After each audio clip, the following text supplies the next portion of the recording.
Hello students, welcome to this channel. आज के अनोखे वीडियो में आपका एक बार फिर से स्वागत है।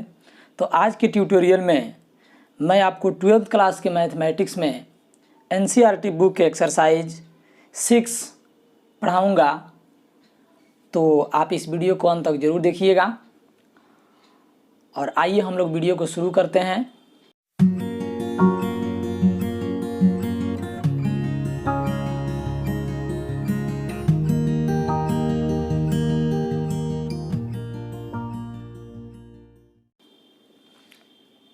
तो इस ट्यूटोरियल में हम लोगों को समझना है एप्लीकेशन ऑफ डेरिवेटिव्स, यानी अवकलज का अनुप्रयोग, यानी डिफरेंशिएशन जो अभी तक हम लोग पढ़े उसका क्या क्या प्रयोग होता है, हम लोगों के दैनिक जीवन में उसकी क्या आवश्यकता पड़ सकती है, इसके लिए हम लोगों को इसमें समझना है।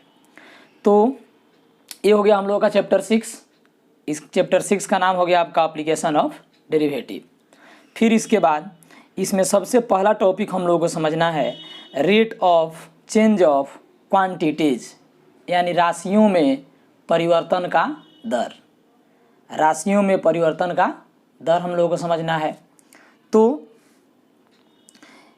Rate of change of quantities को हम लोग हिंदी में कहते हैं राशियों में परिवर्तन का दर। तो देखिए, जैसे मान लीजिए कि यहाँ y equal to f x आपका कोई फंक्शन है। Let y equal to f x be any real valued function, यानी मान लिया कि y equal to f x कोई रियल वैल्यूड फंक्शन है, यानी वास्तविक मान वाला फंक्शन है। अब इसके बाद हम लोग इसको जब डिफरेंशिएट करते हैं तो डिफरेंशिएशन का नियम तो आप सब सीख चुके हैं कि इसको हम लोग डिफरेंशिएशन जब करते हैं तो x के रेस्पेक्ट में, y के रेस्पेक्ट में, थीटा के रेस्पेक्ट में, आपको जिस चीज़ के रेस्पेक्ट में मन करे उसके रेस्पेक्ट में आप डिफरेंशिएशन कर लेते हैं।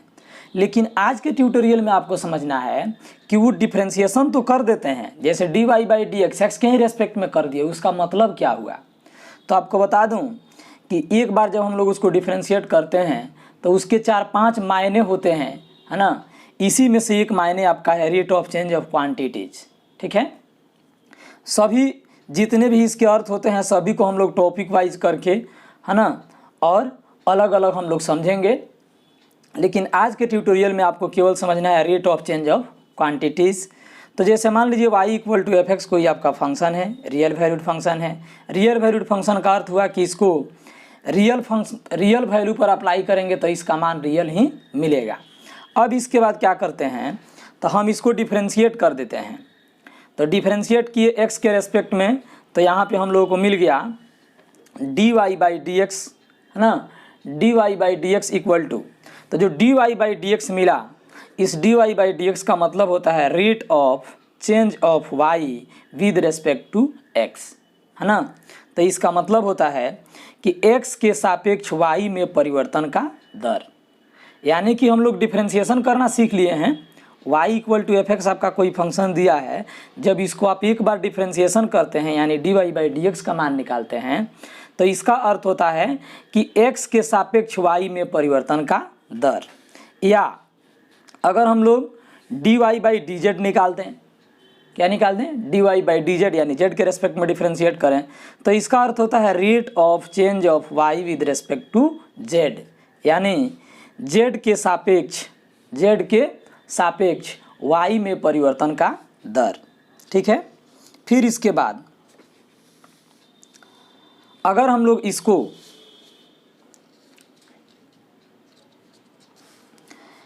r के रेस्पेक्ट में डिफरेंशिएट करें तो इसका मतलब हो जाता है dy बाई डी आर, यानी rate of change of y with respect to r। इसका अर्थ हुआ कि r के सापेक्ष यानी r के रेस्पेक्ट में y में परिवर्तन का दर। अगर इसे हम लोग थीटा के रेस्पेक्ट में डिफरेंशिएट करें, तो थीटा के रेस्पेक्ट में डिफरेंशिएट करें तो ये हो जाता है आपका dy बाई डी थीटा, यानी कि rate of change of y with respect to theta, यानी कि थीटा के रेस्पेक्ट में, थीटा के सापेक्ष y में परिवर्तन का दर। ठीक है, इसी तरह से यदि हम लोग इसको t के रेस्पेक्ट में डिफरेंशिएट कर दें तो ये हो जाता है dy बाई डी टी, और dy बाई डी टी का अर्थ होता है dy बाई dt का अर्थ होता है कि rate of change of y with respect to t, यानी टी के सापेक्ष वाई में परिवर्तन का दर। ठीक है, तो इस तरह से हम लोग समझ लिए। एक बार फिर से ही सबको हम रिपीट करवाते हैं। जैसे y equal to f x आपका कोई फंक्शन दिया है तो d y by d x निकालते हैं। अब d y by d x कैसे निकालते हैं ये तो आपको पता है ना। तो जब x के रेस्पेक्ट में डिफ्रेंशिएट करें तो इसका मतलब होता है कि x के सापेक्ष y में परिवर्तन का दर। अगर हम लोग इसे z के रेस्पेक्ट में डिफ्रेंशिएट कर दें तो इसका मतलब हुआ d y by d z का अर्थ हुआ कि z के सापेक्ष y में परिवर्तन का दर। अगर इसे r के रेस्पेक्ट में डिफ्रेंशिएट कर दें तो इसका अर्थ हुआ कि r के रेस्पेक्ट में r के सापेक्ष y में परिवर्तन का दर। अगर इसे हम थीटा के रेस्पेक्ट में डिफ्रेंशिएट करें तो इसका अर्थ हुआ थीटा के सापेक्ष y में परिवर्तन का दर। अगर इसे t के सापेक्ष डिफ्रेंशिएट करें तो इसका अर्थ हुआ t के सापेक्ष यानी टाइम के सापेक्ष, है ना, y में परिवर्तन का दर। तो आपको बता दूं कि क्वेश्चन में जब भी हम लोगों का दिया रहेगा डिफ्रेंशिएशन करना है यानी कि rate of change of quantities find करना है, तो आपको बता दूं कि 100% यानी कि 100 क्वेश्चन अगर आपको मिलता है तो 100 क्वेश्चन में से मुश्किल से 4 या 5 क्वेश्चन आपको मिलेगा जिसमें लिखा रहेगा कि इसे x के सापेक्ष परिवर्तन का दर ज्ञात करें या r के सापेक्ष परिवर्तन का दर ज्ञात करें या थीटा के सापेक्ष परिवर्तन का दर ज्ञात करें। यानी कि 5% क्वेश्चन में ही आपको मुश्किल से 5% क्वेश्चन में दिया रहेगा कि इसे किसके सापेक्ष में डिफ्रेंशिएट करना है ना। तो देखिए आपको 100% क्वेश्चन में से 5% क्वेश्चन में ही दिया है कि किसके रेस्पेक्ट में डिफ्रेंशिएट करना है और 95% क्वेश्चन में नहीं दिया रहेगा कि इसे किसके रेस्पेक्ट में डिफ्रेंशिएट करना है। ठीक है, तो इसके लिए क्या करेंगे, है ना। तो देखिए दुनिया में जितनी भी वस्तु है ना, पूरे ऑफ द वर्ल्ड में जितने भी वस्तु है वे सभी का सभी टाइम पर डिपेंड करता है। किस पर डिपेंड करता है, तो टाइम पर डिपेंड करता है। ठीक है, यानी समय पर डिपेंड करता है। आप पूछेंगे कि समय पर कैसे डिपेंड करता है, तो देखिए आप खुद अपने आप में ही देखिए कि आप टाइम पर डिपेंड करते हैं कि नहीं करते हैं। शायद आपको मेरी बात समझ में नहीं आ रहा हो तो हम आपको समझाने का प्रयास करते हैं। एक छोटा सा एग्जाम्पल देते हैं, ध्यान से समझिएगा। इमेजिन कीजिए कि आज से मात्र आप 15 साल पहले, यानी कि जगह अगर अभी आपका उम्र 18 वर्ष का है ना, तो आज से 15 वर्ष पहले आप कितने ईयर के होंगे, तो 3 ईयर के होंगे, 3 साल के होंगे।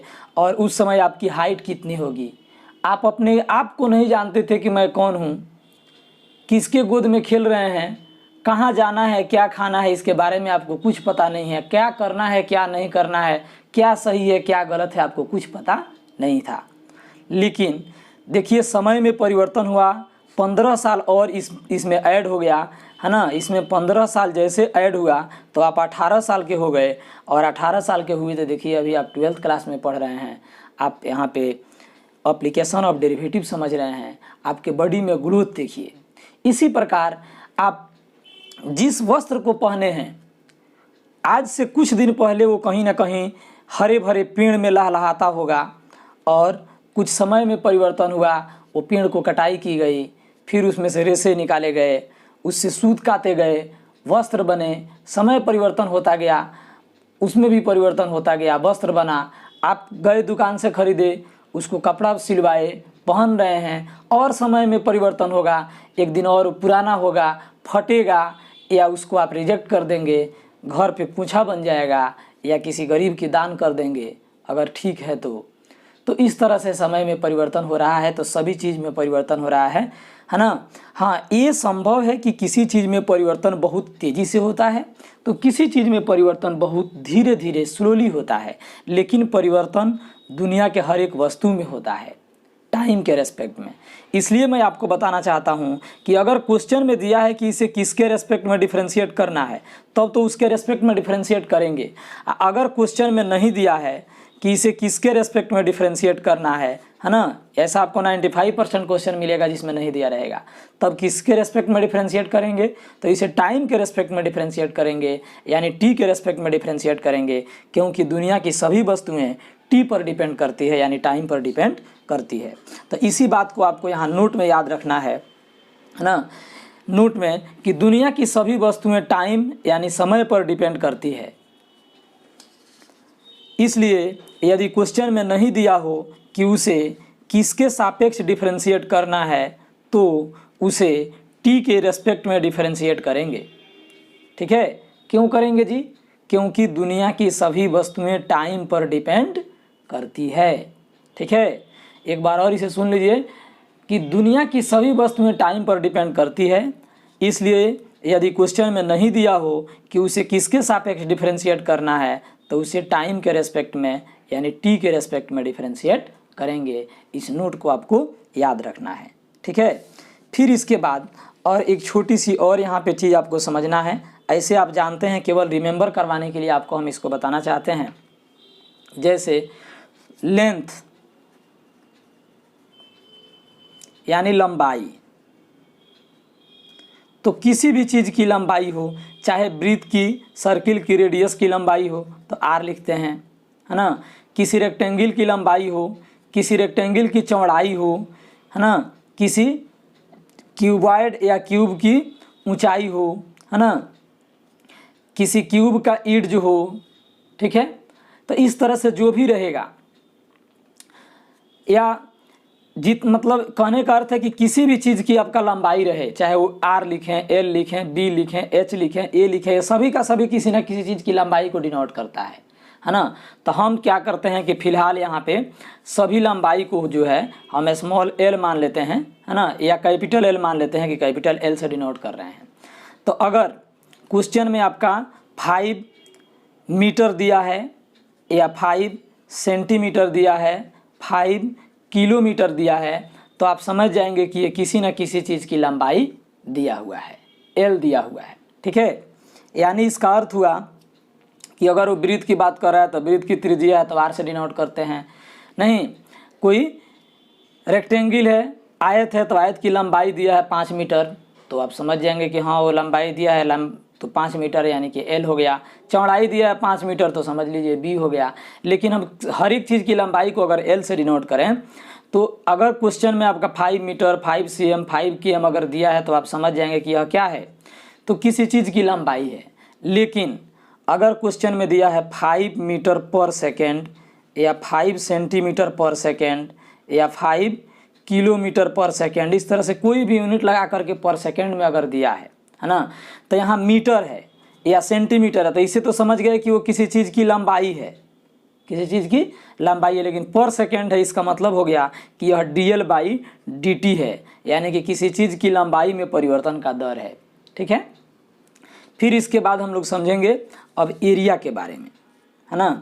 तो ये हो गया आपका एरिया, यानी कि किसी चीज़ का अगर क्षेत्रफल की बात करें तो क्षेत्रफल का SI यूनिट क्या होता है, तो स्क्वायर यूनिट।